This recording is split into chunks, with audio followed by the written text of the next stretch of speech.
Yan. Oh. Oh.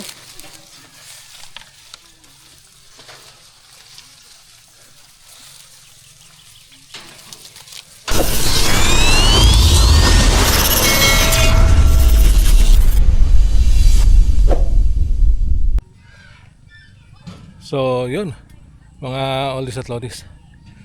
Ito, andito nga ako ngayon sa may sa deer farm. Ayan. Ang purpose ko talaga kaya ako ride papunta rito is para subukan ko yung bago kong yung tire width combination ko ngayon. So, eto nga pala yung yung combination ko ng gulong. Ayan. 700C by 45 yung harap. Tapos 700C by 42 yung likod. Okay, so eto talagang ginagawa to sa mga mountain bike. So mas malaki yung sa unahan, mas maliit yung sa likod. Dati ko na rin itong ginagawa sa mountain bike ko. So yung iba nga 29 yung harap, 27.5 yung likod. Pero since gravel bike siya, so hindi ko pwedeng gawing 27.5 yung likod. So ang ginawa ko, nagpalit ako ng gulong sa likod, 700 by 42. Tapos yung harap 700 by 45. May mga knob yung harapan para sa traction at sa grip. Tapos pass rolling naman yung natin, yung likod natin. Ayan. So yan yung bagong combination ko. Kaya ako ginawa to kasi may plano ko. Gusto ko kasing i-maximize yung gulong ko dito sa harapan. Gusto kong gawing 50C. Tapos dito sa likod hindi naman kasi siya pwede sa 50C dahil masyado ng maliit yung clearance. Sinubukan ko na dati yan sobrang liit na lang. So pagka maputik hindi na talaga umaandar yung gulong. So ang pinaka maximum tire width nito is hanggang 47C lang. Kaya pwedeng gawin na mas malapad yung unahan, tapos pwedeng 47C to na likuran. So depende yan kung anong gusto nyong setup. Pero talaga itong sa likod is for pass rolling. So mas less yung effort mo compare dun sa normal na setup ko dati. So ito na yung magiging setup ko muna ngayon. Ang tire pressure ko nga pala is according dun sa tire pressure calculator sa Silca. So ang nakalagay kasi doon is 35.5 ang unahan ko according to my weight yun Tapos 37 yung likod. Pero since gumagamit ako ng hydration backpack minsan, 35 PSI yung harap. Tapos yung likod 40 PSI yung tire pressure ko. So okay naman siya kanina. Kaya sa tingin ko magtatagal muna sa akin tong gantong setup.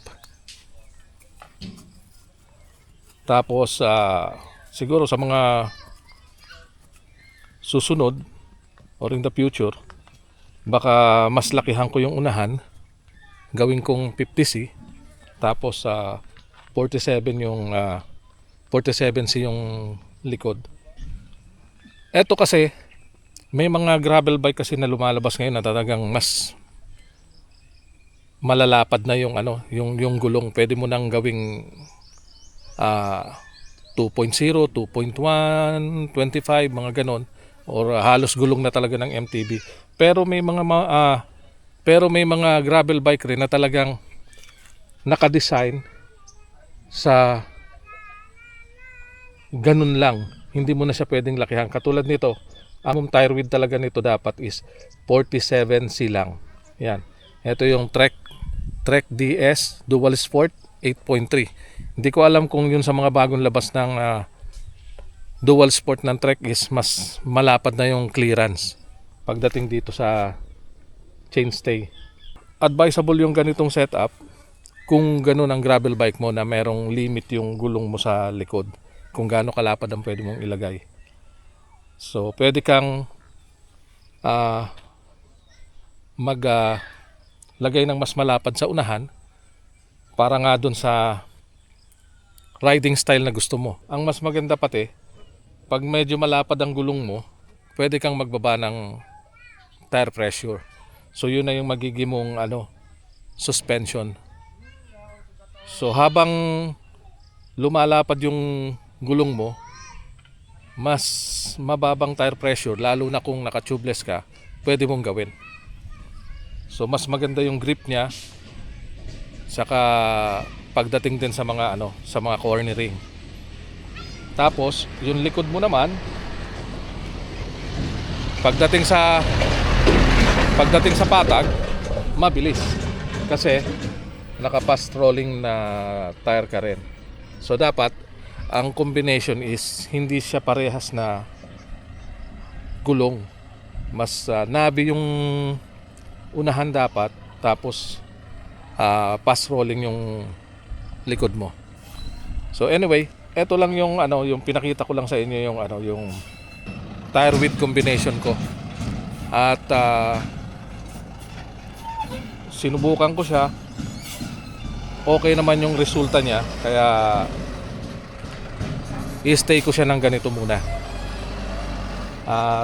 Actually tamang-tama siguro yung nangyari dahil last week naplatan ako eh. Ang haba nung nakadali sa akin, talagang tusok yung gulong ko.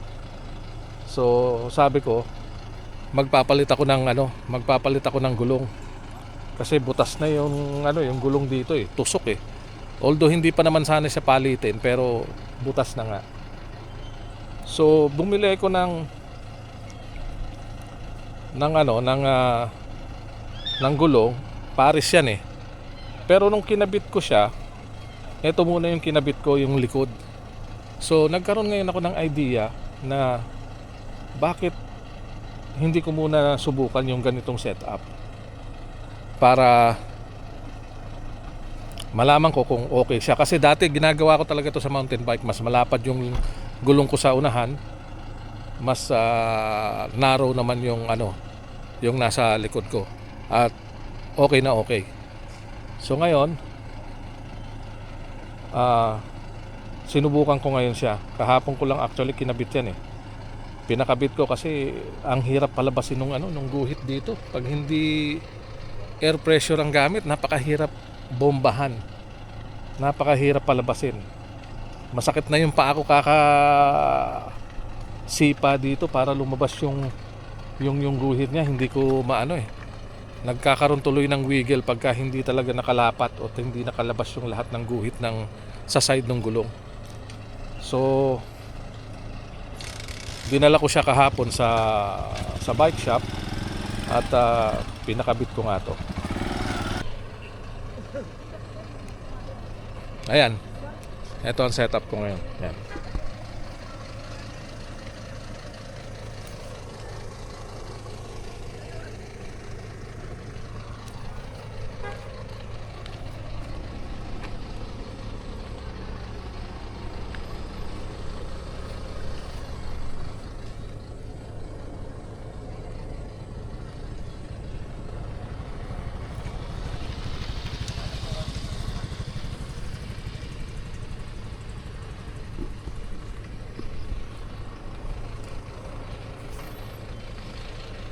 Pwede nyo subukan yung ganito mga oldies at lodies kung ang gravel bike nyo ay limited lang yung pwedeng ilagay na gulong sa likod. Pwede nyo subukan yung gantong setup. At least sa unahan, mas malapad yung gulong ninyo. At so far, para sa akin, okay yung ganitong setup. Medyo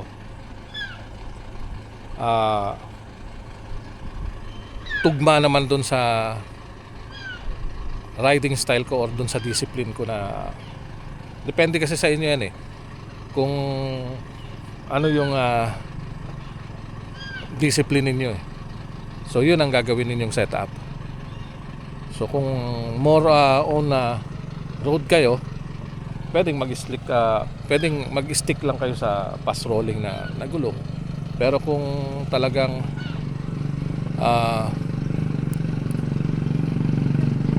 pumupunta kayo minsan sa mga off-road, siyempre kailangan mas malapad na gulong. Okay, so hanggang dito na lang to mga oldies at lodies. Yun lang. So okay, eto na nga ang deer farm. Ayan oh. Eto, ayan oh.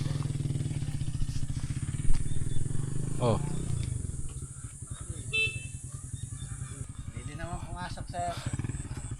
Pwede naman pumasok. Ay, pwede po man pumasok. Yun, pwede daw pumasok. Makakapasok lang mas malapit. Dito lang tayo. Ayun, pinayagan tayo pumasok mga oldies at lodies. Salamat po. Yes, sir. Eto, makakuha na natin ang mas malapit.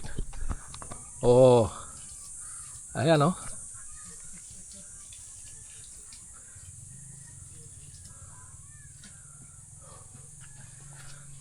Ito po, sir, para lumapit.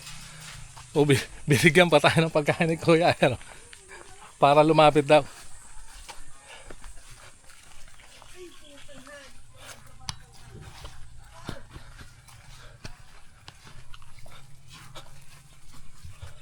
Ito po. Ay, salamat. Eto, papakainin natin mga oldies at lodies para lumapit sa atin. Ayan oh. Yan. Oh. Oh.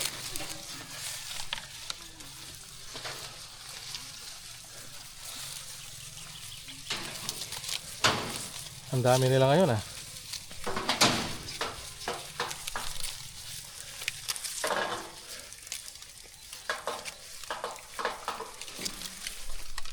Ayan.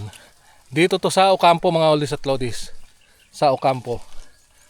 Alam ko ano to eh. Consosep kasi pag dinere-diretso mo papunta ng Hibiscus eh. So dito to. Ayan.